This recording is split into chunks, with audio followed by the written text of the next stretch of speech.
पर्दे ऐसे कि देखने वाले देखते रह जाएं। खूबसूरती, स्टाइल और जाज़बियत में एक से बढ़कर एक पर्दा। कराची के इलाके सिंधी मुस्लिम सोसाइटी में 35 साल से कायम गुलिस्तान मार्केट एक जमाने में खरीदारों की मरकज़े निगाह थी। यहाँ पर हर रेट में तरह तरह के पर्दे दस्तयाब थे, लेकिन वक्त गुजरने के साथ साथ मामलात बदलते गए। हद दर्जा महंगाई ने आम शहरी की कमर तोड़ दी, जिसकी वजह से खरीदारों ने यहाँ का रुख करना कम कर दिया।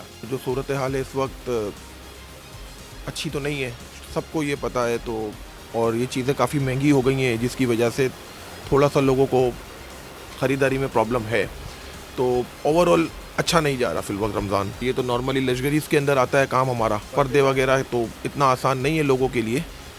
तो ओवरऑल काफ़ी अफेक्ट पड़ा हुआ है काम के अंदर। मार्केट के दुकानदार और कारीगर कहते हैं कि महंगाई की वजह से मिडिल क्लास और लोअर मिडिल क्लास के लोगों ने यहाँ आना छोड़ दिया है। अब इन पर्दों को लग्जरी आइटम समझा जाने लगा है और उनके खरीदार कराची के पोश इलाकों डिफेंस और क्लिफ्टन से यहाँ आते हैं। दुकानदार कहते हैं कि उनके पास 1200 रुपए से लेकर 22,000 रुपए गज तक के पर्दे दस्तयाब हैं। इनमें इम्पोर्टेड पर्दे भी हैं और फैसलाबाद के लोकल पर्दे भी हैं। सारा इम्पोर्टेड है, आप समझ लें कि। और हमारे पास पाकिस्तान की एक एक्सपेंसिव चीज़ जो कि रॉ सिल्क है, जो हमारा समझ लें कि अमेरिका, USA, लंदन तक जाता है। हमारे पास सारा इम्पोर्टेड जूट, वेस्कोस, हाई से हाई रेट तो हमारे पास 22,000 रुपये गज तक का कपड़ा है। लीनियंट रेट्स जो है वो हमारे पास आप समझ लें कि 1200 से स्टार्ट है, 1200 पर यार्ड्स।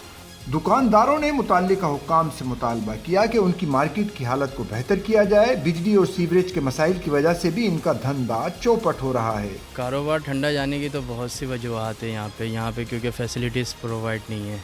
गटर लाइन भेजी है मगर कोई हम दरख्वास्त भी लगा रहे हैं, कोई सुनवाई नहीं होती हमारी यहाँ पे। तो सारा मकसद कि कस्टमर जब आने का, वर्किंग कस्टमर आने का जब रास्ता ही नहीं होगा तो कारोबार तो वैसे ही ठप होगा ही होगा। खरीदारों का कहना है कि इन पर्दों के रेट्स बहुत ज्यादा हैं, इसलिए इन्हें खरीदना मुमकिन नहीं। उन्होंने हुकूमत से भी मुतालबा किया कि दरामदी पर्दों पर टैक्स की शरह कम कर दी जाए तो आम लोग भी ये पर्दे खरीद सकते हैं और दुकानदारों का कारोबार भी चल सकता है। सच्चल न्यूज़ नेटवर्क की वीडियोस में खुशामदीद। नाजरीन, वीडियो से मुतालिक अपनी कीमती राय का इजहार कमेंट बॉक्स में ज़रूर करें और चैनल को सब्सक्राइब करें।